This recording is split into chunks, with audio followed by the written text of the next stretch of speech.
يعني ايه يعني فاهم حاجه؟ اكتب تحت كده بالله عليك معلش. لو كتب لي في الامتحان يا شباب شيل دي كده مستر بعد اذن سعادتك اهي.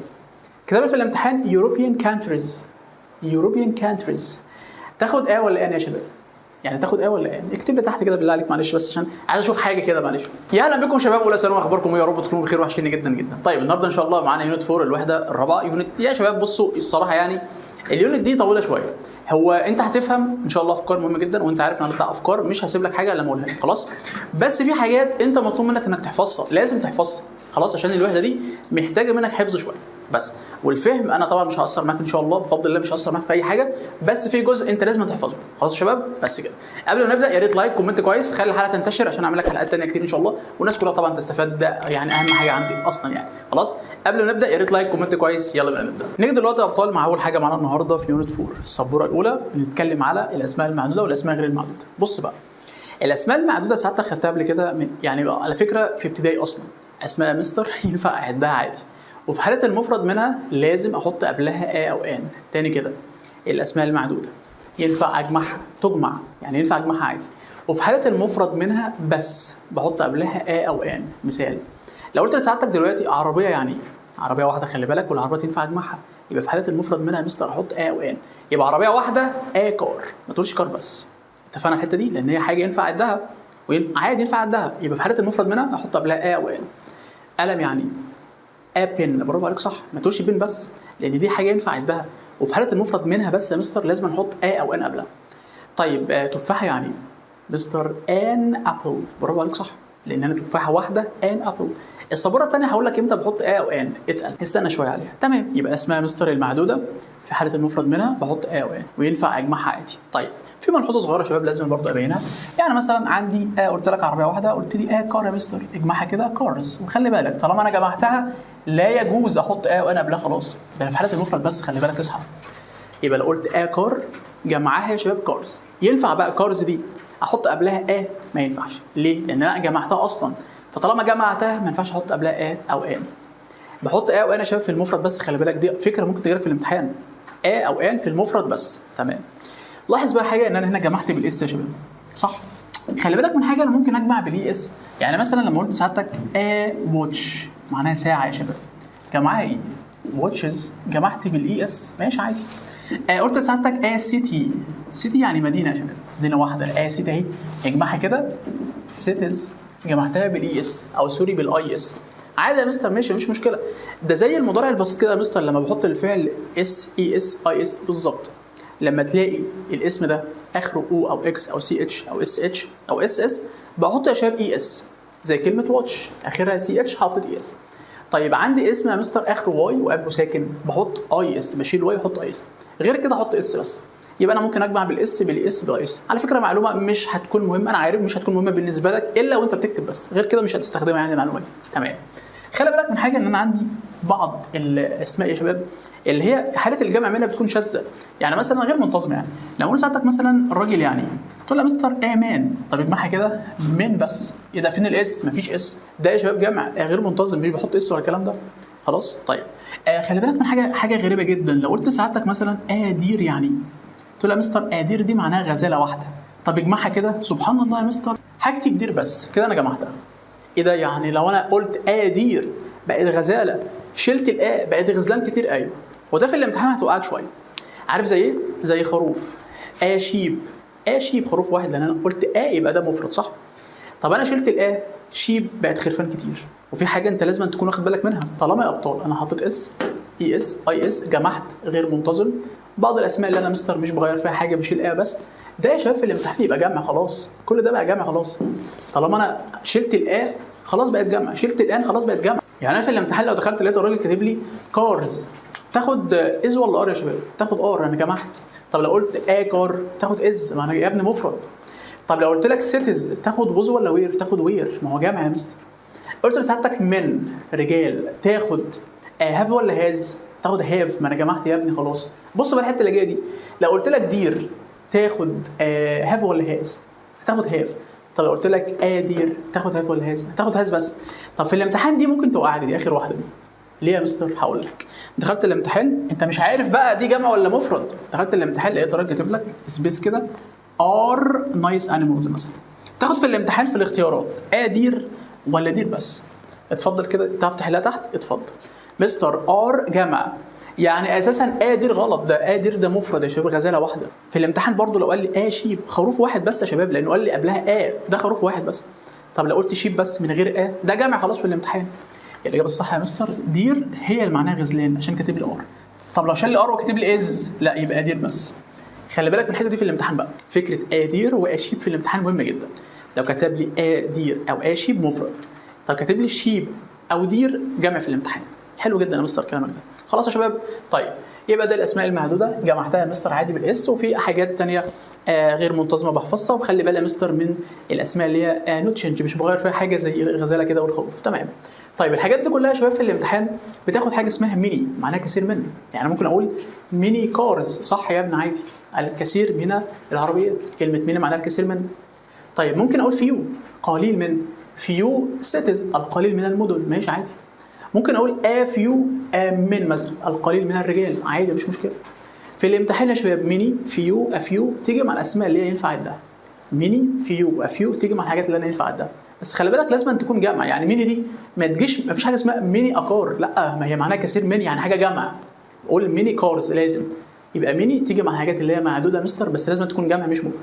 طيب شافك كده بتقول له يا مستر انت كاتب فيو افيو، ايه الفرق بين الاثنين؟ تكتب معايا كلمه فيو يا شباب معناها قليل من، بتيجي مع الاسماء المعدوده، بس معناها قليل من لا يكفي. اما فيو معناها قليل من بس يكفي.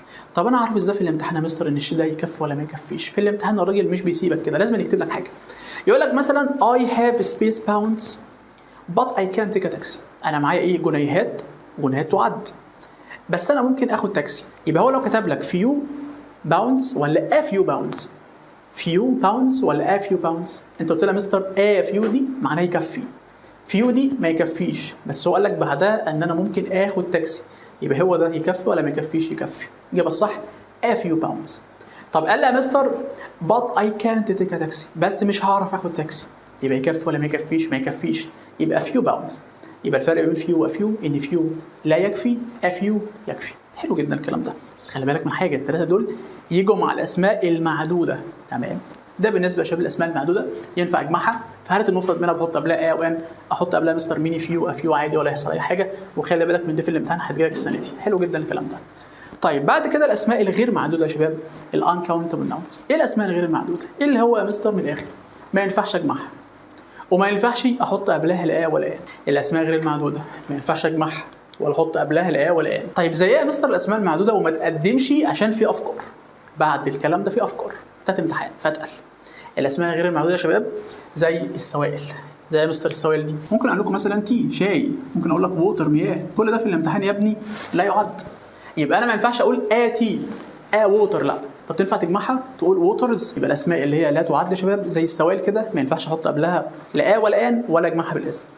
زي الغازات يا شباب، مثلا عندي حاجه اسمها اكسجين.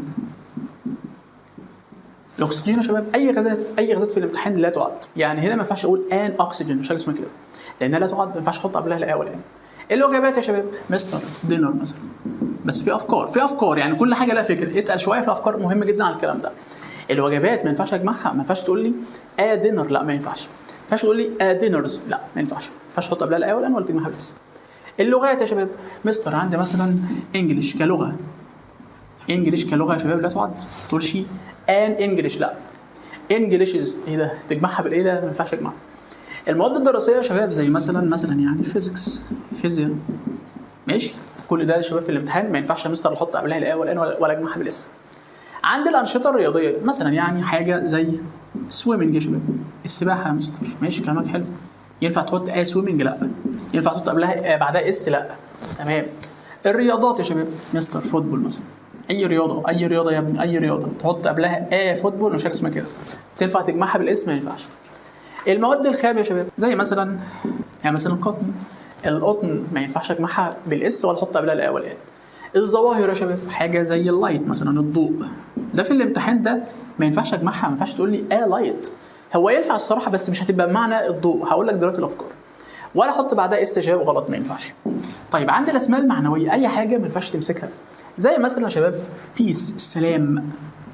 عندك بقى كلام كتير بقى، بيس السلام، فريدم الحريه. education، كل الكلام ده ما ينفعش اعده. love الحب، كل ده ما ينفعش تعده، ما تعرفش يمسكه. يبقى في الامتحان ده لازم لا يعد طبعا، ما نحطش قبله الايه والان ولا اجمعها بالاسم. في بعض الاسماء الاخرى هتاخد بالك منها. عندي مثلا يا شباب كلمه زي ماني، الفلوس لا تعد. هيجي طالب على الله بقى، مستر كلمه فلوس دي تعد. يا ابني ازاي بتعد ازاي؟ هو انت بتاخد وانت رايح للدرس مثلا، يعني رايح تشتري حاجه 50 فلوس، بتاخد ماني، ما هي ماني يعني فلوس، بتاخد 50 فلوس ولا 50 جنيه؟ 50 جنيه. يبقى ماني لا تعد، الباوند هو اللي يعد.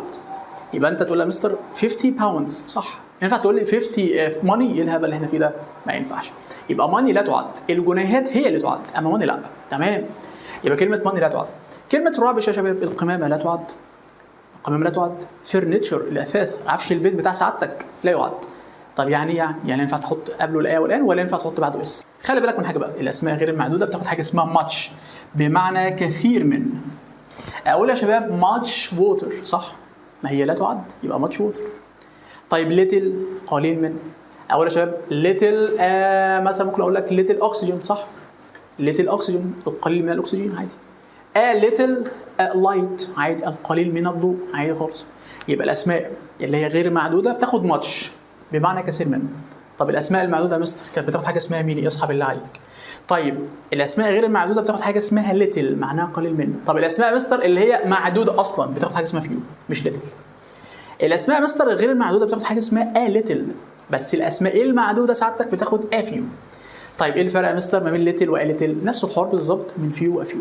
ليتل قليل من لا يكفي، ليتل قليل من ويكفي. تيجي ازاي في الامتحان؟ زي ما قلت لك المثال بتاع فيو وافيو، هيجي لك في الامتحان حاجه داله على الحوار ده. خلاص يبقى ليتل لا يكفي، ليتل يكفي. حلو جدا الكلام ده. كده يا شباب الاسماء المعدوده تمام، الاسماء غير المعدوده تمام. اصحى معايا بقى، خلي بالك بقى من حاجه. انا عندي كلمه اسمها صم معناها بعضه، وعندي حاجه اسمها اني معناها اي. دي يا شباب بتيجي مع الاسماء المعدوده، بتيجي برضه مع الاسماء غير المعدوده، بس لازم يجي بعدها حاجه جمع لو انت جبتها مع الاسماء المعدوده. هقول يا شباب some cars، اجابه صح. some water، اجابه صح، عادي. الاسماء المعدوده مستر او كلمه some سوري بتيجي مع الاثنين، اسماء معدوده قشطه، اسماء غير معدوده قشطه، عادي مش مشكله. بس لو جت مع الاسماء المعدوده لازم الجمع، دي حته كده هتفرق معاك وانت بتذاكر او انت بتحل يعني. يبقى some تيجي مع الاسماء المعدوده بس تكون جمع مش مفرد، ومع الاسماء غير المعدوده عادي. تمام. بس انا بستخدمها مستر في الجمله المثبته يا شباب. اقول مثلا I have some water، صح؟ جمله مثبته I have some water. وممكن استخدمها في الامتحان يا شباب في السؤال بتاع العرض والطلب. غالبا الراجل هيقول لك would you like مثلا، would you like some، اي حاجه في الدنيا. ده اسمه شباب عرض وطلب، اجيب حاجه اسمها some. في الامتحان لو دخلت لقيت الراجل كاتب لك could I take some كذا، ده يا ابني طلب، خلاص يبقى طلب مؤدب بياخد some. لقيت كلمه اسمها would في اول السؤال، ده برضه يا مستر عرض او طلب. في الامتحان اخد حاجه اسمها some. يبقى some بستخدمها في الجمله المثبته في السؤال عرض وطلب، جمله مثبته عرض وطلب، ومع الاثنين اسماء معدوده وغير معدوده. اما كلمه ان يا شباب معناها اي، وبتيجي في الجمله المنفيه مع الاثنين عادي. يعني ممكن اقول لك مثلا I don't have any water، صح؟ don't have منفيه يبقى any، I don't have any water، صح؟ ممكن اجيبها يا شباب مع اي حاجه برضو، حاجات اللي هي لا تعد او سوري تعد عادي. I can't see any deer مثلا، مش شايف اي غزلان هنا، عادي يا ابني مش مشكله. يبقى انا عندي كلمه اني بجيبها مع الجمله المنفيه يا شباب. وممكن استخدمها في السؤال بس سؤال مش عرض وطلب. يعني ممكن اقول لك مثلا is there any water. على فكره هنا في المثال ده انا ما طلبتش منك ولا عرضت عليك حاجه، ده انا بسال سؤال عادي، بجيب حاجه اسمها اني. يبقى اني استخدمها في السؤال بس السؤال العادي مش عرض وطلب. غالبا مش هتلاقي اول جمله حاجه اسمها كود او كان او وود مثلا، لان ده غالبا بستخدمه في العرض والطلب، فهو مش هتلاقي. يبقى استخدم حاجه اسمها اني في الامتحان يا شباب. يبقى اني بستخدمها في السؤال اللي هو العادي مش عرض وطلب. كده يا مستر السبوره الاولى خلصت؟ لا، يبقى انا بشتغلك لو قلت لك السبوره الاولى خلصت كده. طالما انا شرحت مع الناس حاجات مهمه، طالب يوتيوب ده لازم يكون عارف برضو كل حاجه. اتقل معايا بقى، خد الافكار، صلى على النبي. اولا يا شباب الاسماء مستر اللي هي لا تعد دي لازم مفرد في الامتحان مش جمع. الفكره الاولى الاسماء الغير معدوده مفرد مش جمع في الامتحان. يعني كاتب لي مثلا ووتر از، كاتب لي في الامتحان اوكسجين واز، كاتب لي مثلا فيزيكس هاز، مفرد. يبقى الحاجه الاولى الاسماء غير المعدوده مستر مفرد مش جمع في الامتحان. الحاجه الثانيه اي كلمه اخرها اي سي اس مفرد في الامتحان. اي كلمه اخرها اي سي اس مفرد في الامتحان، زي فيزيكس، زي اولمبيكس، زي مثلا ماثماتكس، اي حاجه اخرها اي سي اس في الامتحان مفرد مش جمع. اي كلمه اخرها اي سي اس عشان في الامتحان مفرد مش جمع. كلامك حلو يا مستر. تمام. الفكره الثانيه يا ابطال، احنا طبعا اتفقنا ان مثلا الوجبات مثلا ما ينفعش احط قبلها لا ولا ان. صحيح يا مستر، يعني قلت مثلا دينر ما فيش حاجه اسمها كده لان هي لا تعد، فما ينفعش احط قبلها لا ولا ان. قال لك في الامتحان بقى الراجل لو دخلت لقيت الراجل للاسف الشديد يعني معلش كاتب لك قبل اي وجبه صفه مثلا نايس، هنا تحط عادي ولا يحصل اي حاجه. ممكن اقول نايس دينر صح. تاني يا شباب، الوجبات مثلا لا تعد، بس انا لو حطيت قبلها صفه لا عادي ينفع احط وان عادي. wonderful lunch صح. wonderful lunch. lunch ده اساسا لا يعد، بس انت حطيت ليه يا مستر في الاول؟ لان انا حطيت صفه. يبقى انا لو حطيت صفه مع الوجبه بحط وانا عادي. فهمت الحته دي؟ تمام. طب انا لو شلت نايس دي خلاص ما ينفعش احط دينر، مش حاجه اسمها كده. نايس دينر. وندرفول لانش. تمام عادي مش مشكله. تمام. ده بالنسبه برضه فكره مهمه جدا، الصفه مع الحاجه اللي هي لا تعد لا ينفع عادي احط قبلها وانا عادي مش مشكله. طيب في حاجات يا شباب برضه دايما في الامتحان ملهاش صيغه مفرد، يعني انت كده في الامتحان لازم تجيبها لي جمع مش مفرد. اول حاجه كلمه people الناس في الامتحان دي جمع مش مفرد. اوعى تجيبها لي مفرد في الامتحان. عندها شباب حاجه اسمها لما اقول لسعادتك ذا بوليس، البوليس في الامتحان جمع مش مفرد. طيب الحاجات اللي لها زوجين في الامتحان دايما جمع مش مفرد. يعني يا مستر يعني زي النضاره مثلا انا لابسها دي جلاسز في الامتحان يا شباب، لو دخلت لقيت الراجل كاتب لك، انا اسف يعني معلش يعني اعذرني، كاتب لك في الامتحان حاجه اسمها جلاسز، مش دي حاجه لها زوجين اتنين؟ ايوه في الامتحان تاخد معلش، تاخد هاف معلش، تاخد وير معلش، اي حاجه يا شباب لها زوجين اتنين في الامتحان جمع مش مفرد. زي بانتس البنطلون، يعني لازم يا مستر فردين اتنين الصراحه في الامتحان ده يا شباب جمع مش مفرد.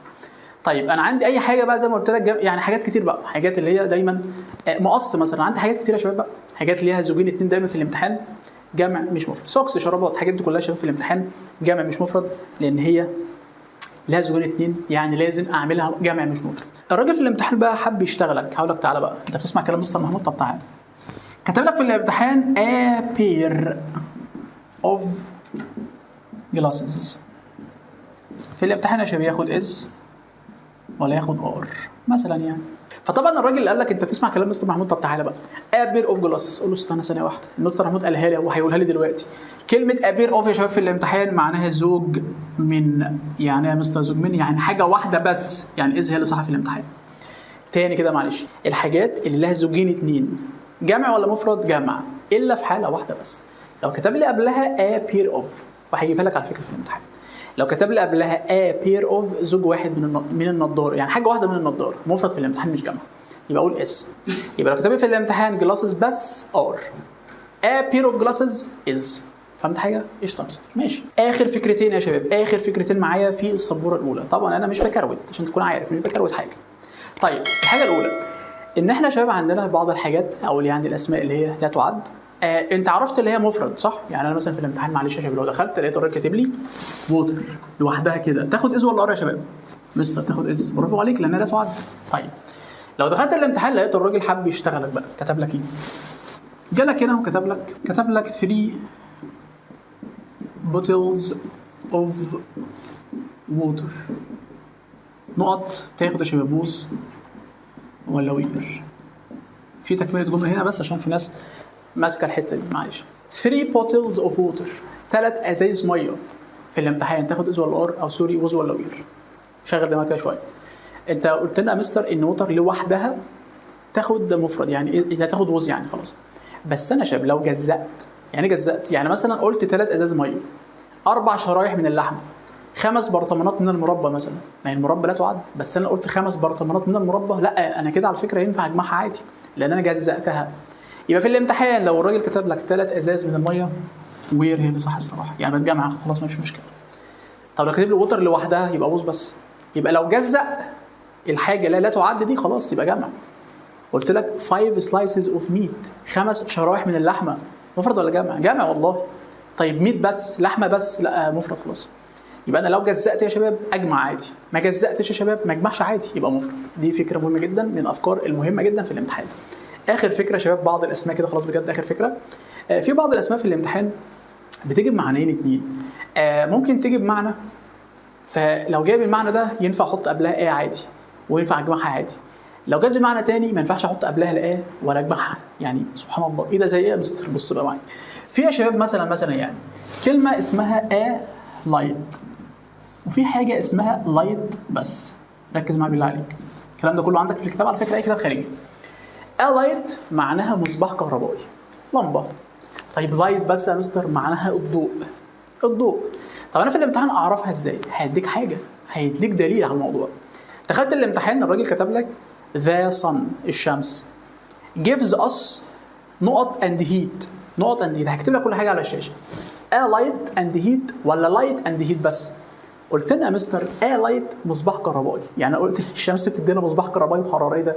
ولا لايت ضوء وحراره؟ لا، ضوء وحراره. اذا ان لايت معنى ولايت لوحدها معنى تاني.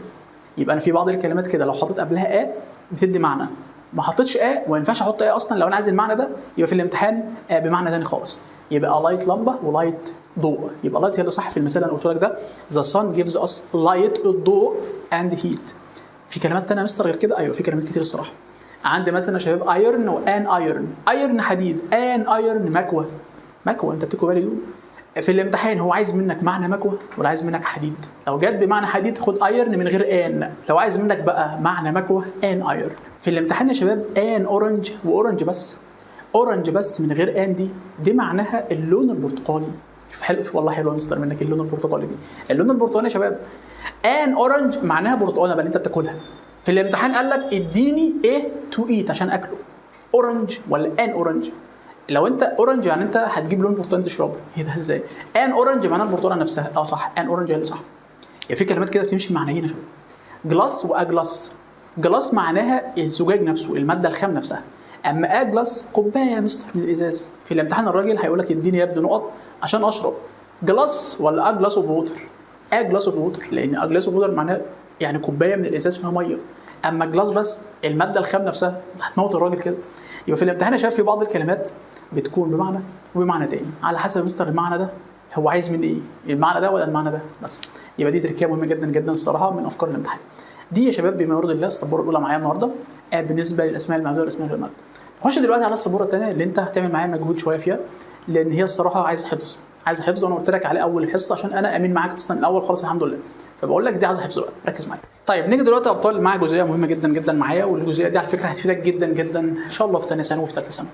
بصوا بقى معايا، عندنا دلوقتي حاجه اسمها الارتكلز، الادوات. عندنا وان وزان والنو ارتكل برضه. يعني في حاجات دلوقتي مش هينفع احط اللي قبلها لا ولا ان ولا زان. ركز معايا. طيب في حاجه يا شباب برضه قبل ما اشرح الحته دي، لان انا في ناس كتير كلمتنا عليها. شباب ان شاء الله المراجعه النهائيه بالنسبه لاولى ثانوي وثانيه وثالثه اعدادي، برضه لو ليك حد في ثالثه اعدادي وثانيه اعدادي على فكره ان شاء الله هتبتدي 11 يعني الحجز هيبتدي 11. يعني انت هتكلمنا ان شاء الله لو انت جاي معايا في المراجعه النهائيه اللي انا بفضل الله رب العالمين قويه جدا، يعني مش عايز اتكلم عليها، ان شاء الله هتكون قويه جدا جدا جدا ان شاء الله. باب الحجز 11. اما المراجعه نفسها في اواخر شهر 11 ان شاء الله. لحد ليله الامتحان هنفرم بفضل الله ملفات كتير جدا جدا. انا هبعت لك ملفات كتير جدا وانا بحل كتير، خلي بالك عشان قبل ما تيجي تكون عارف. ابعت لك ملفات مهمه جدا جدا بفضل الله رب العالمين. لو خلصنا كلها وانت فهمت الافكار كلها باذن الله رب العالمين، رجل على رجل وانت داخل الامتحان هتقفل الامتحان بفضل الله ان شاء الله. خلاص، بس ما تجيش معانا تهزر، انت جاي معايا جاي مراجعه نهائيه خلاص، عشان انا جد شويه في المراجعه النهائيه بس. فلو سعادتك جاي معانا ان شاء الله فهتكلم رقم الواتس باذن الله 11 عشان تحجز باذن الله قبل ما العدد تكتمل بس. طيب بالنسبه يا شباب للارتكلز اللي معانا بقى، عندنا وان وزا والنو ارتكل. ايه يا مستر وان دي بستخدمها امتى؟ صلوا على النبي يا شباب.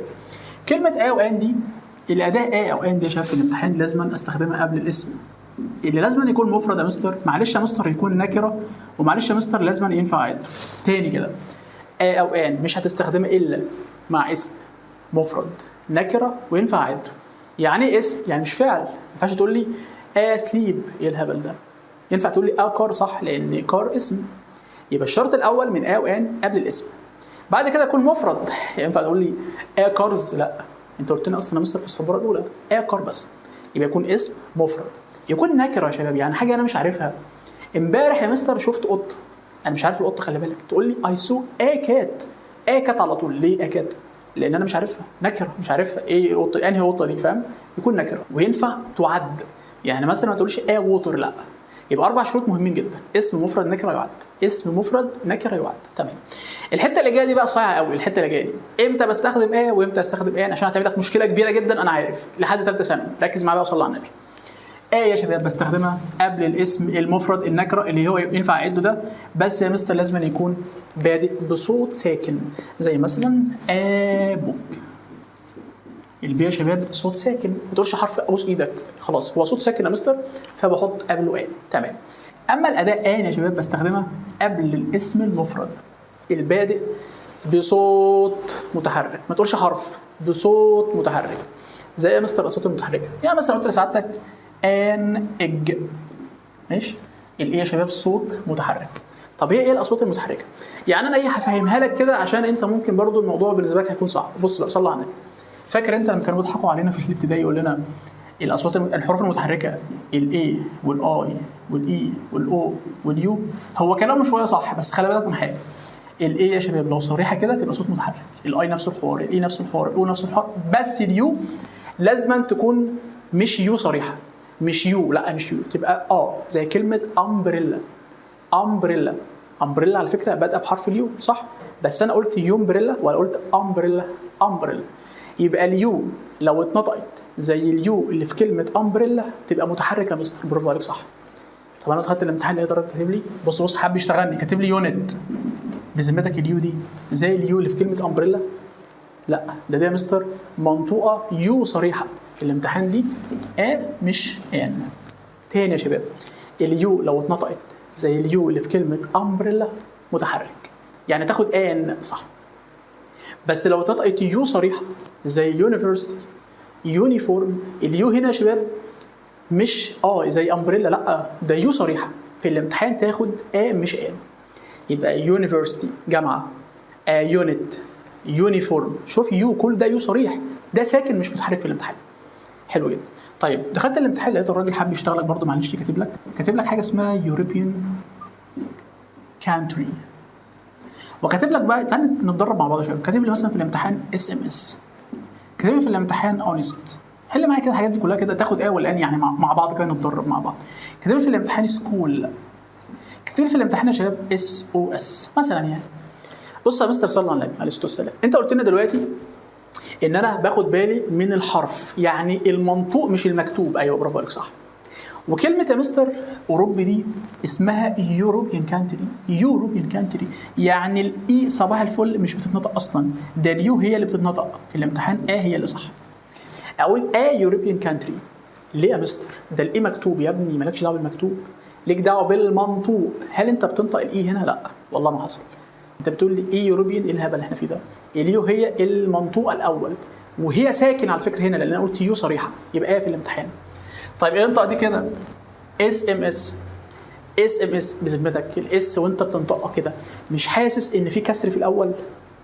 طيب ازاي يا مستر؟ بص كده انطق الكلمه دي كده اللي هي مدرسه. سكول، هل الاس دي زي الاس دي؟ يا راجل بذمتك الاس دي زي الاس دي بتاعت سكول؟ لا، سكول يا مستر او كلمه سكول بادئه باس عاديه مفيش كسر، اما اس ام اس في الاول في كسر كده، تحس ان في الاول اي كده، في الامتحان ده متحرك ياخد ان في الامتحان. زيها زي كلمه اس او اس برضه تاخد ان، لان هي بادئه مستر الاس بكسر في الاول. والكلمه دي يا شباب اختصار لحاجه اسمها سيف اور شيب، يعني دي البحاره بقى بيطلقوها لما يكون مثلا في مشكله في البحر عايزين حد استغاثه ولا حاجه، الاشاره دي اس او اس. طيب انطق الكلمه دي كده، ما تقولش هونست، لانك لو قلت هونست هتاخد في الامتحان وهي اصلا غلط، ده اسمها اونست، الاو هي اللي منطوقه. لا يا مستر ان اونست، طبعا لازم نيجي بعد صفر، ان اونست مان، ماشي. يبقى انا نطقت الاو متحرك يبقى ان. طيب سكول يا مستر، هنا الاس مش يا مستر مش كسر والله، يبقى بس. خلاصه الكلام انا بختار يا مستر على حسب المنطوق مش المكتوب. في تريكه يا شباب بالله عليكم تاخدوا بالكم منها، معلش انا اسف والله، جت في الامتحان كتير. لو دخلت الامتحان، بس انا مش هكتبها، انت هتكتبها لي تحت دلوقتي في التعليقات.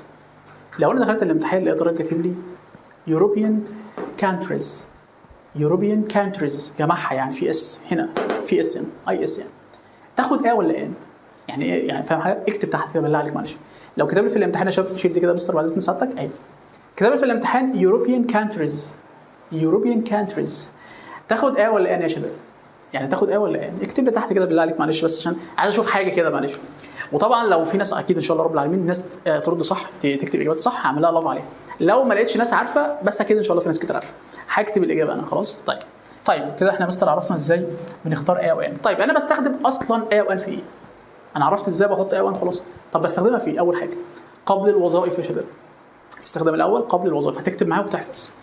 A و N بستخدمها قبل الوظائف اول حاجه. يعني مثلا اقول لك، يعني مثلا ممكن اقول لك مستر والدي دكتور، ما تقوليش ماي فاذر از دكتور. ايه الهبل اللي احنا فيه ده؟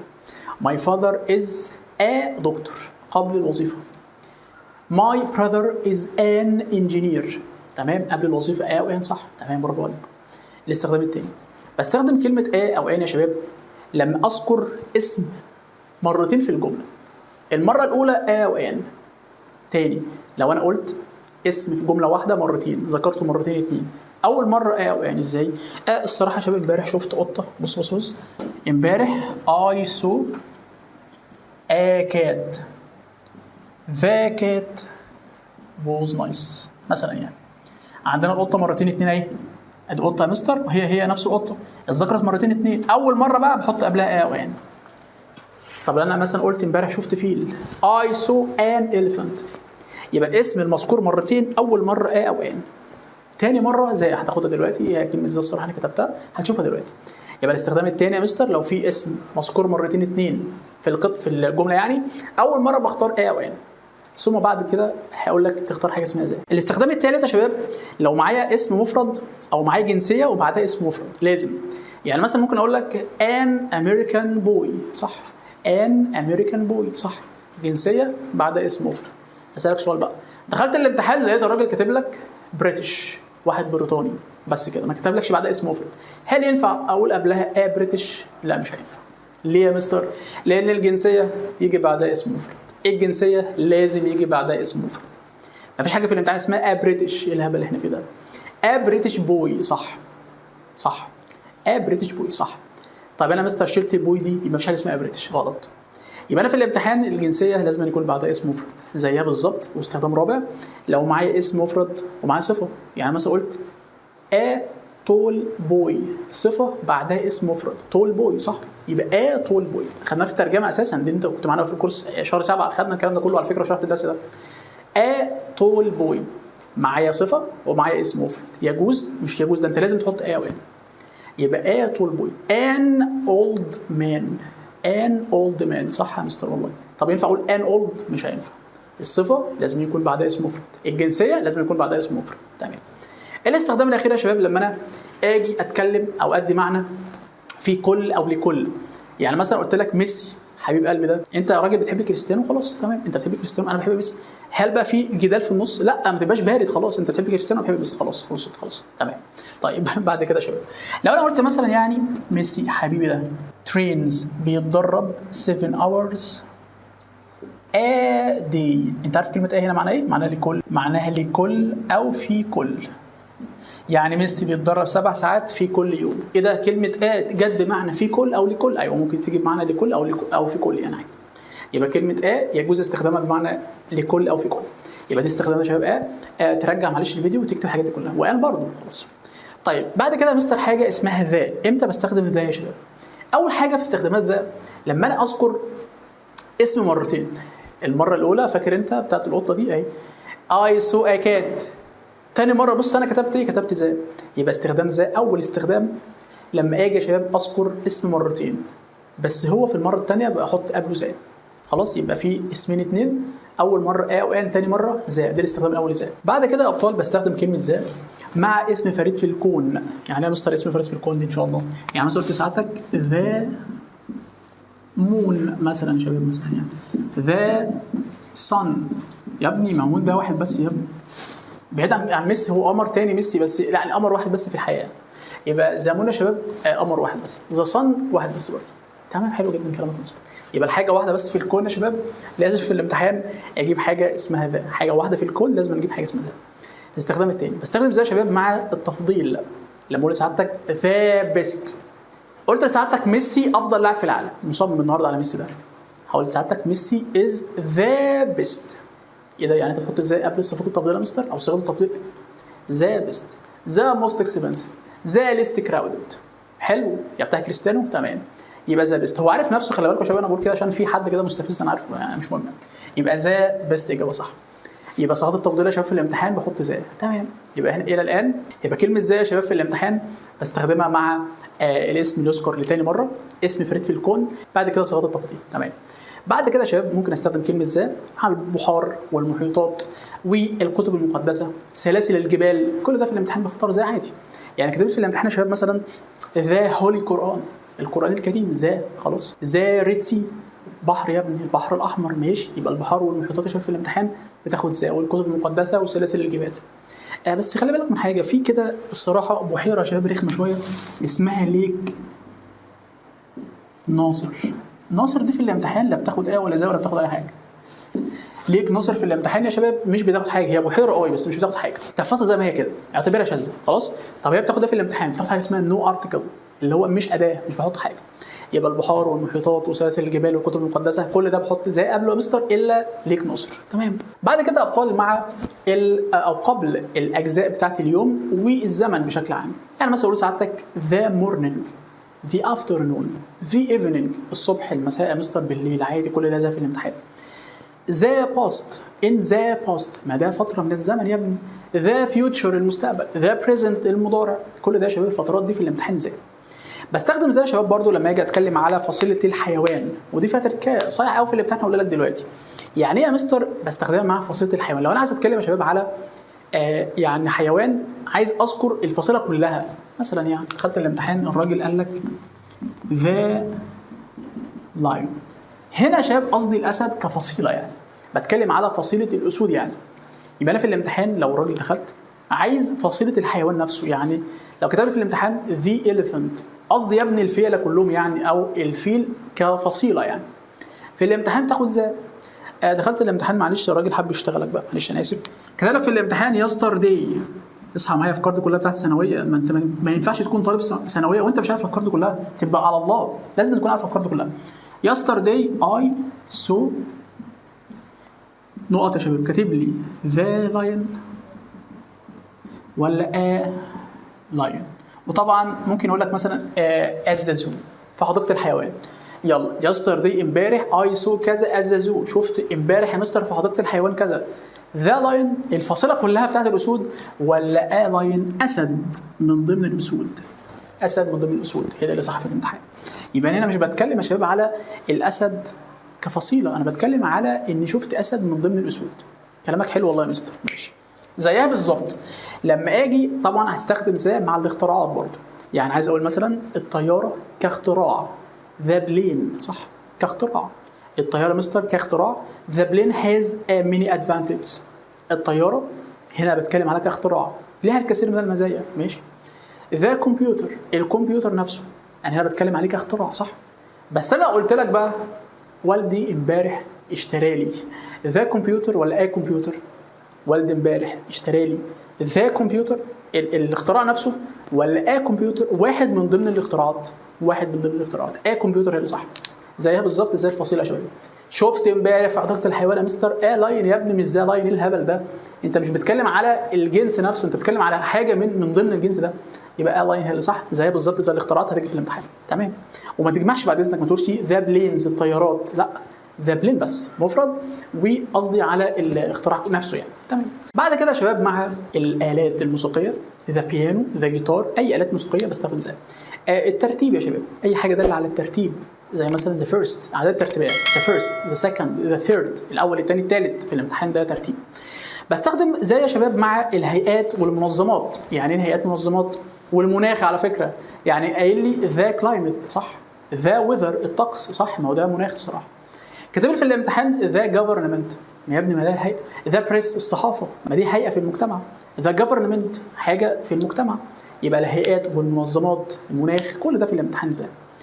بستخدم ذا يا شباب، ودي مهم قوي في الامتحان لبعض الاماكن، بس الهدف زياره. يعني مثلا عندي موسك المسجد، عندي تشيرش كنيسه، عندي يا شباب هوسبيتال مستشفى، عندي سكول مدرسه، عندي يا شباب بريزن سجن. الاماكن دي كلها لو بهدف الزياره بستخدم ذا. لو انا رايح المكان ده لهدف الزياره بستخدم ذا. مثلا واحد صاحبي تعب امبارح، فانا قلت لك انا رحت امبارح، هقول هوسبيتال ولا ذا هوسبيتال؟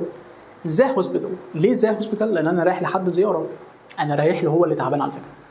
طيب واحد يا شباب اتسجن لا قدر الله وحد راح يزوره، الشخص اللي راح يزوره ده لازم يقول لي انا يا مستر رايح ذا بريزن. ذا بريزن ليه ذا بريزن؟ لان هو رايح زياره يا شباب، مش رايح يتسجن، لا ده هو رايح زياره.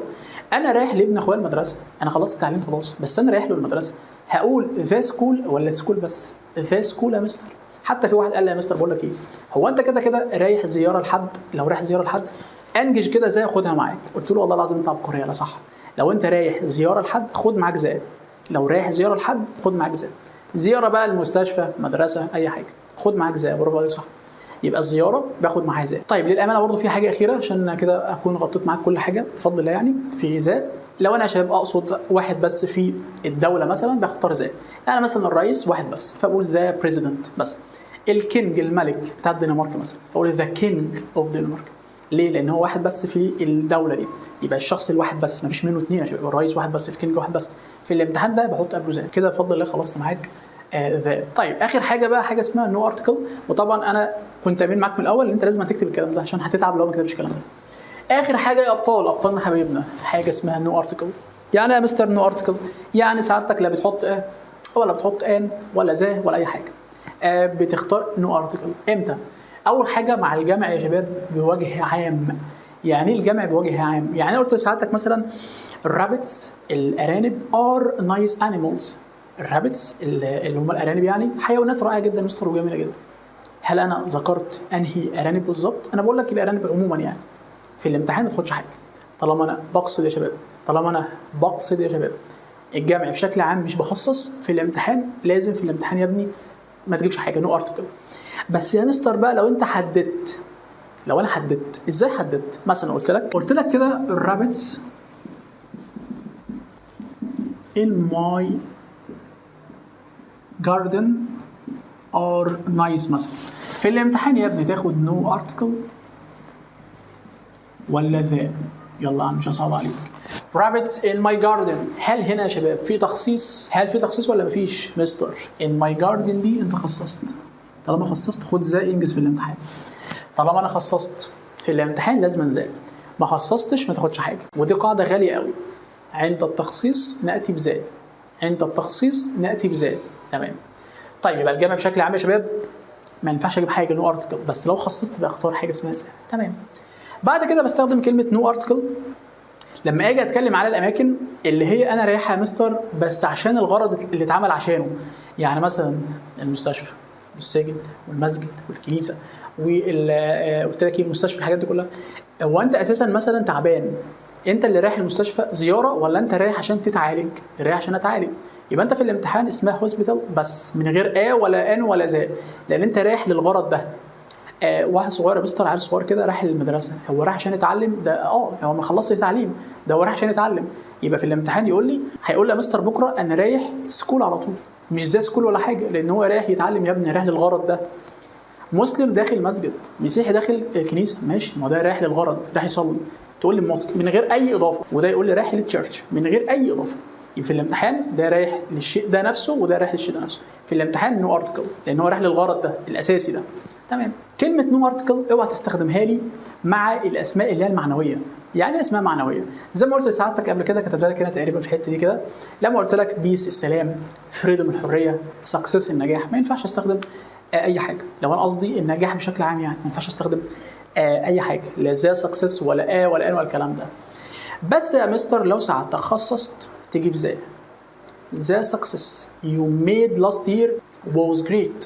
ايه ده يا مستر؟ ده انت قلت بلسانك ازاي سكسس، ازاي اللي انا خصصت يعني؟ ما انا مركز، قلت لك ازاي سكسس يو ميد، اللي انت عملته يا ابني انا هنا خصصت. يبقى الحاجات المعنويه ما ينفعش احط قبلها اي حاجه، لا ولا ولا زي، بس لو خصصت اختار زي.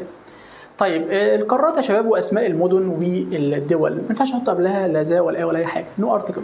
دخلت الامتحان الراجل كاتب لك ايجيبت نو ارتكل، كاتب لك افريكا نو ارتكل، كاتب لك الكسندريا نو ارتكل. مدن يا ابني وقارات ودول ما تحطش حاجه. تمام. اللغات يا شباب ما ينفعش احط قبلها لا ولا ان. ما ينفعش مثلا في الامتحان الراجل يقول لي ان انجلش، ايه الهبل اللي احنا فيه ده؟ ما ينفعش. ذا انجلش، لا ما ينفعش. يبقى في الامتحان الراجل لو كتب لي لغه ما ينفعش تاخد حاجه، نو ارتكل. بس المستر محمود مش هيسكت، لو في الامتحان الراجل كتب لي بعدها لانجويج، يعني كتب لي مثلا انجلش لانجويج، هنا اختار زي. معلش كتب لي في الامتحان انجلش لانجويج، ذا انجلش لانجوج هي اللي صح. يبقى ذا انجلش لانجوج هي اللي صح. انا اسف يا شباب. يبقى اللغه لو مش كاتب لي بعدها اي حاجه مش بتاخد اي حاجه، نو ارتكل انجلش بس لو كتب لي بعدها لانجوج يبقى ذا انجلش لانجوج. يبقى في الامتحان اللغات مش بتاخد حاجه الا بشرط لو كتب لي بعدها كلمه لانجوج بس. بعد كده يا شباب كلمه نو ارتكل بستخدمها لو في لقب بس اللقب ده متبوع باسم حد. يعني لو كتب لي في الامتحان كينج سليمان لقب بعده اسم حد، نو ارتكل. ما ينفعش اقول ذا كينج سليمان، لا غلط، كينج سليمان على طول. طب افرض يا مستر سليمان مش موجوده يبقى ذا كينج، خدناه من شويه. طيب لو طلعت سليمان تاني يبقى كينج سليمان بس من غير ذا. يبقى اللقب المتبوع باسم حد غلط احط في الامتحان اي حاجه. يعني مثلا اقول بريزيدنت السادات مثلا، يعني يبقى الرئيس السادات صح. ينفع اقول ازاي بريزيدنت السادات؟ لا، اللقب لو بعده اسم حد نو ارتكل ما احطش حاجه. تمام. شباب بستخدم كلمه نو ارتكل برضو، دي مهمه جدا في الامتحان. لو انا يا شباب اقصد كلمه سبيس بمعنى الفضاء، دي مهمه قوي في الامتحان. يعني يا مستر يعني في الامتحان لو انا قصدي كلمه سبيس بمعنى الفضاء لا تاخذ اي حاجه، اقول سبيس على طول. بس انا لو اقصد مساحه اقول ذا سبيس، لان سبيس بتيجي بمعنى فضاء ممكن تيجي بمعنى مساحه عادي. لو انا قصدي المساحه اللي هنا في الاوضه هنا اقول ذا سبيس عادي. بس انا لو قصدي الفضاء والراجل يا مستر قال لي بقى الاسترونوتس بقى وستارز بقى ونجوم وحاجات واكسبلور بقى وهيعمل او هيستكشف وهيعمل، ده هنا قصده بمعنى الفضاء يبقى نو ارتكل سبيس بس. دي مهمه جدا. تمام. بعد كده يا شباب في جبلين اتنين، كلمتين اتنين برضه تاخد بالك منهم في الامتحان لو جت. بستخدم معاها نو ارتكل، كلمتين رخمين شويه معلش. مانجارو، احفظ كده الكلمتين دول كده، جبل ايفرست وكيلمانجارو. الاثنين دول يا شباب لا ياخذوا اي حاجه في الامتحان، نو ارتكل. تمام كده. وطبعا اتكلمنا من شويه على ان الالعاب الرياضيه والمواد يا شباب ما ينفعش احط قبلها لا ولا ان ولا اي حاجه، يبقى تاخد نو ارتكل. وطبعا المواد الخام برده معايا في الموضوع، كاتب لي مثلا في الامتحان بلاستيك، كتب لي اي ماده خام يا شباب في الامتحان ما تاخدش حاجه، نو ارتكل. تمام كده، لا ولا ان ولا زي. بصوا يا شباب كده بفضل الله رب العالمين، يعني بفضل الله رب العالمين انا كده غطيت معاك كل حاجه. الحلقه ممكن تكون طويله شويه انا عارف، طويله شويه الصراحه، بس انا ما ينفعش اشتغلك يا ابني ان انا اقول لك مثلا ايه اديك نص الدرس وتخش في الامتحان تلاقي حاجات غير اصلا اللي احنا قلناه. ما انت تقول بقى الراجل ظلمني، بقى الراجل حط الامتحان ظلمني. لا، مش ظلمك، هو الفكره ان ما حدش شرح لك اصلا الدرس ده، هو وهمك ان ده الدرس. قال لك مثلا كلمتين اتنين ده الدرس، لا ده مش الدرس. خلاص يا شباب يبقى ده الدرس بفضل الله رب العالمين. طبعا ساعتك هتحتاج تحل عليه كتير لان في افكار برضو هتلاقيها وانت بتحل، فالامانه في افكار هتلاقيها برضو وانت بتحل بفضل الله رب العالمين. ده يا شباب تقريبا قول حاجه و90% من الدرس، بس انت لازم تطبق، لازم تطبق على الدرس ده عشان المعلومات تثبت، ولو في معلومه جديده ولا حاجه تستنتجها على طول. بس كده. كان معكم يا شباب مستر محمود عبد العزيز، اشوفكم ان شاء الله على خير فيما بعد ان شاء الله، والسلام عليكم ورحمه الله وبركاته.